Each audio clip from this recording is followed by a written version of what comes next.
السلام عليكم ورحمة الله وبركاته. أعوذ بالله من الشيطان الرجيم. بسم الله الرحمن الرحيم.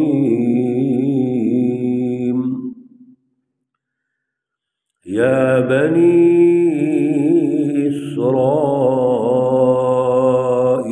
قد أنجيناكم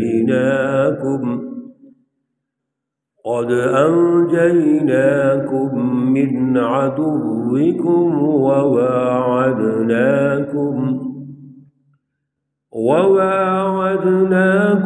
جانب الطور الأيمن ونزلنا عليكم المن والسلوى. صدق الله العلي العظيم.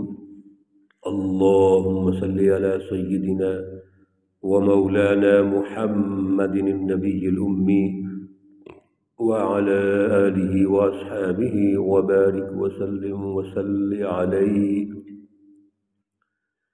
معزز سامعین و سامعات، سورۃ طٰہٰ پارہ نمبر 16 اور آیات مقدسہ نمبر 80، 81 اور 82 کا ہم مطالعہ کر رہے ہیں۔ اللہ رب العزت سے درخواست ہے کہ اللہ ان آیات کا فہم اور شعور اور اعلیٰ نظریہ عطا فرمائے اور عمل کی توفیق اور صلاحیت عطا فرمائے۔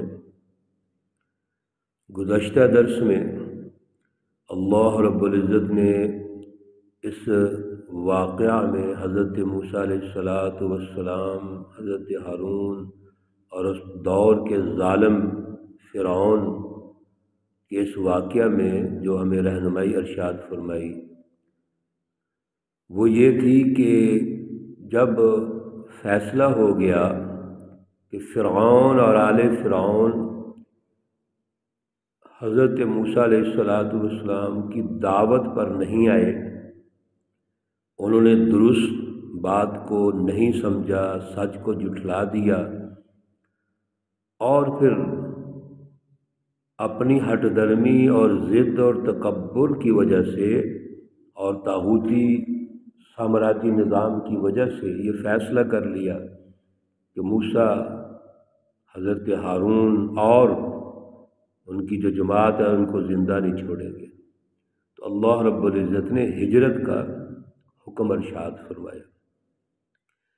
یہ ہجرت جو ہے اللہ رب العزت کے نبیوں نے کی ہے اپنے اپنے معروضی حالات کے مطابق۔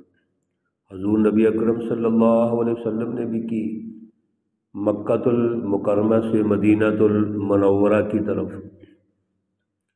کیوں؟ جماعت کی جو تیاری ہے اصل میں یہ اہم ٹاسک ہوتا ہے۔ اگر جماعت تیار نہیں ہوتی، حالات تنگ ہیں، پریشانی کے ہیں، تو اللہ رب العزت پھر موقع دیتے ہیں کہ یہاں سے ہجرت کی جائے اور دوسری جگہ کا انتخاب کیا جائے تاکہ وہاں آسانی کے ساتھ جماعت تیار ہو سکے۔ کیونکہ ظالم حکمرانوں نے جب سخت حالات قائم کیے ہوتے ہیں تو پھر جو عوام الناس ہوتی ہے وہ تو ان کے زیر اثر ہوتی ہے، پریشر میں ہوتی ہے، اس لیے وہ سچی جماعت کا ساتھ نہیں دیتے۔ جب ماحول سازگار ہوتا ہے تو لوگوں کو ذرا سمجھنے کا موقع ملتا ہے، کیونکہ جو عوام ہوتی ہے ان کی سطح تو بہت نیچے ہوتی ہے۔ اس لیے ہجرت کے لیے اللہ رب العزت مختلف مواقعوں پر انبیاء علیہم السلام کو حکم ارشاد فرماتے ہیں۔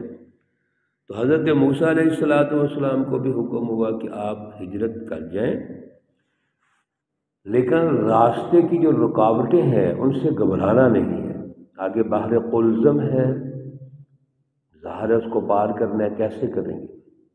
وہاں کو پل تو بنا ہوا نہیں ہے، تو اس پہ نہیں گھبرانا آپ نے۔ پھر پیچھے سے فرعون اور آل فرعون نے مقابلہ بھی کرنا ہے، پیچھا کرنا ہے، ان کا تعاقب ہوگا تاکہ آپ کو پکڑا جائے اور پھر سزا دیں وہ، اس سے بھی نہیں گھبرانا آپ نے۔ یہ سارا واقعہ ہم سن چکے ہیں کہ اللہ رب العزت نے حضرت موسیٰ علیہ السلام، حضرت ہارون اور آپ کی جماعت کو بحفاظت بحر کلزم سے پار کر دیا۔ پیچھے جب تعاقب کرتے ہوئے فرعون اور آل فرعون پہنچتی ہے اور انہوں نے دیکھا کہ راستہ بنا ہوا ہے اور وہ بھی خشک، اور موسیٰ اور اس کی جماعت تو پار ہو گئے ہیں، لہذا پکڑو ان کو، اسی راستے کا فائدہ اٹھاؤ۔ لیکن ان کو کیا پتہ تھا کہ یہ ان کے لیے راستہ نہیں ہے، بلکہ ان کے لیے وہ جہنم ہے، گڑھا ہے، ان کو یہاں غرق کیا جائے گا، تباہ کر دیا جائے گا۔ آج فرعون اور اس کا نام و نشان ختم ہو جائیں گے۔ ایسے ہی ہوا جب وہ دریا میں بحر قلزم میں اپنے گھوڑے ڈالتے ہیں تو فغشیہم من الیم ما غشیہم، پانی کے جو پہاڑ بنے ہوئے تھے سائڈوں پر وہ چل پڑا اور وہ سب اس میں ڈوب گئے۔ اور فرعون کے بارے میں اللہ نے فرما دیا کہ اس نے خود بھی گمراہی کا راستہ اختیار کیا، تباہ ہو گیا اور قوم کو بھی تباہ کر دیا۔ اور پھر سورۃ الاعراف میں تفصیلاً یہ واقعہ ہے کہ جب وہ غرق ہونے لگا تو کہنے لگا آمنت برب ہارون و موسیٰ، اب میں موسیٰ اور ہارون کے رب پر ایمان لاتا ہوں۔ اللہ نے اس کے ایمان کو ریجیکٹ کر دیا، مسترد فرما دیا۔ ہمیں جہاں سے جو رہنمائی ملتی ہے وہ یہ ہے کہ ان ظالم حکمرانوں کو وقت پہ پہچان لینا چاہیے۔ یہ ان کا اینڈ تو وہ مجرم ہے، جہنم ہے، دنیا میں بھی جہنم ہے، آخرت میں بھی جہنم ہے۔ لیکن ہمیں تو شعور حاصل کرنا چاہیے۔ اللہ رب العزت اس ایمان کو قبول نہیں فرماتے جو اللہ کا عذاب دیکھ کر ہم ایمان لاتے ہیں۔ چلو چھوٹا موٹا عذاب بھی آتا ہے، عبرت کے لیے اللہ کچھ چیزیں بھیجتے رہتے ہیں اور اللہ پھر بھی ہمیں موقع دیتے ہیں، لیکن یاد رکھیے جب آخری وقت آ جاتا ہے، اینڈ ہو جاتا ہے، پھر ہم جتنا مرضی دعویٰ کریں ایمان کا، اللہ قبول نہیں فرماتے۔ اس لیے فرعون کا اس جو دعویٰ ایمان کا اس کو مسترد کر دیا گیا ہے۔ یہاں ہمیں تو رہنمائی لینی ہے، ہم ان ظالم لوگوں کا بر وقت شعور حاصل کریں، ان کی مذمت کریں، ان سے نفرت کریں اور سچی جماعتوں کا ساتھ دیں، سچی جماعتوں کے لیے اپنا تن من دھن سب کچھ قربان کر دیں۔ اللہ رب العزت نے جب ان کو پار کر دیا بنی اسرائیل کو، تو پھر کچھ دائرے اللہ نے بتائے کہ دیکھو اس سے پہلے جتنے بھی انعامات ہوئے، اللہ کے اکرامات اعزازات ہوئے، اللہ نے ہمیں بنی اسرائیل کو یعنی بڑی عزت دی ہے۔ حضرت موسیٰ علیہ السلام کو معجزات دیے، اور اب جب سے بڑا خطرہ تو فرعون کا تھا، تو فرعون بھی اب مکمل طور پہ خاتمہ ہو گیا۔ لہذا یا بنی اسرائیل، اے بنی اسرائیل، قد انجیناکم من عدوکم، تحقیق ہم نے آپ کو آپ کے دشمن سے نجات دے دی ہے، فرعون اور آل فرعون سے نجات ہو گئی۔ وواعدناکم جانب الطور الایمن، اور تم سے وعدہ کیا ہے اس طور پہاڑ کی داہنی طرف۔ وَنَزَّلْنَا عَلَيْكُمُ الْمَنَّ وَالسَّلْوَىٰ، اور ہم نے تمہارے اوپر من اور سلوہ نازل کیا ہے۔ اللہ رب العزت نے دریا کو عبور کروا دیا، کوہ طور پر حضرت موسیٰ علیہ السلام کو بلوایا، اور وہاں پہ اللہ رب العزت نے وعدہ فرمایا کہ کتاب مقدس تورات وہ عنایت فرمائیں گے۔ یہ بھی اللہ کا انعام ہے۔ پھر اس وادی طی میں کھانے پینے کی چیزیں نہیں ہیں تو اللہ رب العزت نے من اور سلوہ نازل فرما دیا۔ اس کی پر بھی پہلے بات چیت کئی دفعہ ہو چکی ہے۔